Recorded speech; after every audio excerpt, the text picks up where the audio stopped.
2 కొరింథీయులకు రాసిన పత్రిక 6వ అధ్యాయము 18వ వచనములో చూస్తే అక్కడ దేవుని యొక్క వాక్యము సెలవిస్తున్నది ఏమనంటే, మీరు ఈ లోక మర్యాదను అనుసరించక మీరు ప్రత్యేకముగా జీవించాలి అని రాయబడింది. మందిరమునకును బెలియాలకుని ఏమి సంబంధం? మీరు ఏమై ఉన్నారు? దేవుని యొక్క ఆలయమై ఉన్నారు. దేవుని యొక్క ఆలయము ప్రత్యేకమైనది. దేవుని యొక్క ఆలయము పరిశుద్ధమైనది. అయితే పరిశుద్ధంగా ఉండవలసినటువంటి మందిరము అపవిత్రమైపోయింది. అర్థమైంది అనుకుంటున్నా. అంటే పరిశుద్ధంగా ఉండవలసిన జనాంగము ఏం చేశారంట? ఈ అమ్మోనీయులతోటి, పెరోజీలతోటి, మోయాబీలతోటి, వీళ్ళందరితో కలిసిపోయి వారు దేవునికి ఆయాసము కలుగజేసే నడవడి నడుస్తూ ఉన్నారంట. ఈ విషయము ఎవరికి వినబడిందండి? ఎజ్రాకు వినబడింది.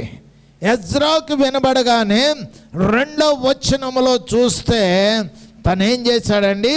తను వస్త్రములను చించుకున్నవాడై నేల మీద పడి, మోకాళ్ళ మీద పడి దేవుని సన్నిధిలో ప్రార్థన చేసిన వాడిగా కనబడుతున్నాడు. హల్లెలూయా. అలాగనే నెహెమ్యా గ్రంథములో చూస్తే నెహెమ్యాకి యెరూషలేము యొక్క గుమ్మములు పాడైపోయినట్టుగా, యెరూషలేము యొక్క ప్రాకారములు కూలిపోయినట్టుగా విన్నాడు. వినగానే ఏం చేశాడండి? దేవుని సన్నిధిలోని ప్రార్థన చేసినట్టుగా మనము చూస్తూ ఉన్నాం. కనుకనే ప్రియమైన వాళ్ళారా, మనము కూడా ఏం చేయాలన్నమాట? ఏం చేయాలి? దేవుని ప్రజలుగా పిలువబడుతున్న వారు విడుదల పొందిన వారై దేవుని మహిమార్థముగా జీవించుట కొరకు ప్రార్థన చేయాలి. అయితే చూడండి ప్రియమైన వాళ్ళరా, ఎజ్రా ప్రార్థన చేశాడు.